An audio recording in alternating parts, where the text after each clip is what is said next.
नंदुरबारमध्ये अन्न व औषध प्रशासनाची धडक कारवाई, प्रतिबंधित तंबाखूजन्य पदार्थांचा साठा जप्त।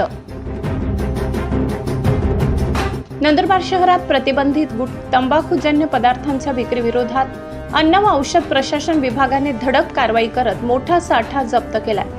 माणिकनगर परिसरातील एका घरावर तसेच परिसरातील पान सेंटरवर छापा टाकून विविध प्रकारचा सुगंधित तंबाखू, झरदा आणि पान मसाल्याचा साठा जप्त करण्यात आलाय।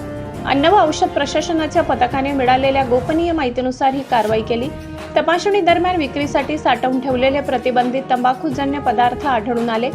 पथकाने तात्काळ कारवाई करत सुमारे 38,000 रुपयाचा मुद्देमाल जप्त केलाय। राज्यात प्रतिबंधित असलेल्या तंबाखूजन्य पदार्थांची विक्री व साठवणूक केल्याप्रकरणी संबंधितांविरोधात कायदेशीर कारवाई केली असून पुढील तपास पोलीस विभागाकडून करण्यात येत आहे। दरम्यान सार्वजनिक आरोग्याच्या दृष्टीने हानिकारक ठरणाऱ्या प्रतिबंधित तंबाखूजन्य पदार्थांच्या विक्री विरोधात अशा प्रकारच्या कारवाया पुढे सुरू राहणार असल्याचे अन्न व औषध प्रशासनाच्या सूत्रांनी सांगितले।